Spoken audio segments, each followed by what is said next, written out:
sekarang sudah tiba masanya untuk segmen apa, Bas? Hikayat 1001 Malam at Kids on 2 bersama Puteri Bulan yang cantik yang comel. Dah, cukup. Yang mana dalam segmen ni kita akan mendengar cerita daripada Tuan Puteri Bulan. Tahulah Abang cakap gagak sebab Abang nak jumpa Tuan Puteri juga kan. Yelah, janganlah cakap banyak, kita tengoklah. Jadi kan korang sekarang jom kita saksikan Hikayat 1001 Malam at Kids on 2. Saksikan Tuan Puteri. Untuk cerita-cerita hebat, berhibur dengan Hikayat 1001 Malam at Kids on 2. Hai kawan-kawan semua. Kembali bersama saya Puteri Bulan dalam segmen Hikayat 1001 Malam. Segmen yang penuh dengan kisah yang dapat dijadikan sebagai teladan. Kali ini, kita akan mendengar kisah mengenai Salehin, seorang anak saudagar yang kaya. Bapanya pula sangat kaya tetapi suka berfoya-foya sehingga apabila dia meninggal dunia, ramai saudagar lain datang untuk mengutip hutang mereka. Salehin berjanji akan membayar segala hutang bapanya secara beransur-ansur. Dia telah membuka kembali kedai bapanya dan akhirnya dia berjaya menjelaskan hutang bapanya itu.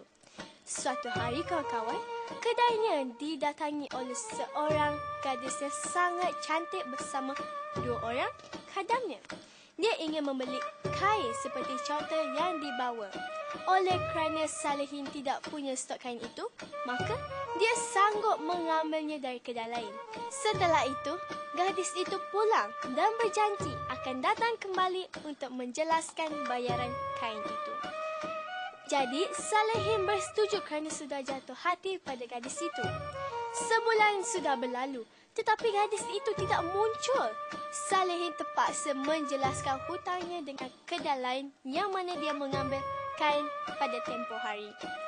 Salehin terpaksa menjual rumah dan hartanya untuk menjelaskan hutang kain gadis itu.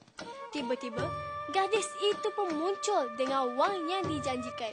Dia meminta maaf kerana lambat membayar kerana dia tidak sihat. Setelah melangsaikan hutangnya, Salehin memberitahu gadis itu bahawa dia amat menyintai gadis itu. Kawan-kawan, rupa-rupanya gadis itu merupakan anak angkat kepada Siti Zubaidah, iaitu permaisuri baginda Harun al-Rashid. Dia amat disayangi oleh permaisuri dan segala permintaannya selalu ditunaikan. Gadis itu kemudiannya mengutuskan sepucuk surat melalui khadamnya kepada Salehin. Surat itu menyatakan yang Salehin perlu berjaya masuk ke istana dan bertemu dengan Siti Zubaidah bagi meminta izin untuk menikahi gadis itu. Akhirnya, Salehin berjaya masuk ke istana dengan menyorok dalam peti besi yang dibawa oleh khadam gadis itu. Setelah berjaya masuk ke istana, Salehin pun bertemu dengan Siti Zubaidah. Akhirnya kawan-kawan, Salehin dibenarkan berkahwin dengan anak angkatnya itu. Satu majlis diadakan di istana. Ketika jamuan makan malam, salah satu hidangan adalah sejenis kuih yang cukup sedap rasanya. Salehin makan sehingga terlupa hendak mencuci tangan. Setelah selesai jamuan, dia pun masuk ke bilik pengantin. Tiba-tiba, isterinya menjerit apabila terbau tangannya yang tidak bercuci selepas makan. Isterinya begitu marah, lalu memukul Salehin sehingga pengsan. Kemudian, isterinya mengarahkan khadamnya untuk menghukum Salehin dengan memotong jarinya agar dia beringat di masa yang akan datang agar mencuci tangannya selepas makan. Setelah menjalani hukuman dan pulih, Salehin berjanji dengan isterinya yang dia akan sentiasa mencuci tangan selepas makan. Begitulah kisahnya si Salehin yang terlupa untuk mencuci tangan selepas makan. Akibatnya, jarinya hilang satu. Jadi kita harus ambil iktibar dari cerita ini kawan-kawan agar sentiasa menjaga kebersihan diri, terutamanya tangan. Pastikan dicuci selepas makan, sebelum makan dan juga setelah keluar dari tandas. Kita bertemu lagi pada minggu hadapan. Semoga terhibur. Hey, saya rasa macam tak puas lah. Puteri Bulan cerita hari Jumaat je.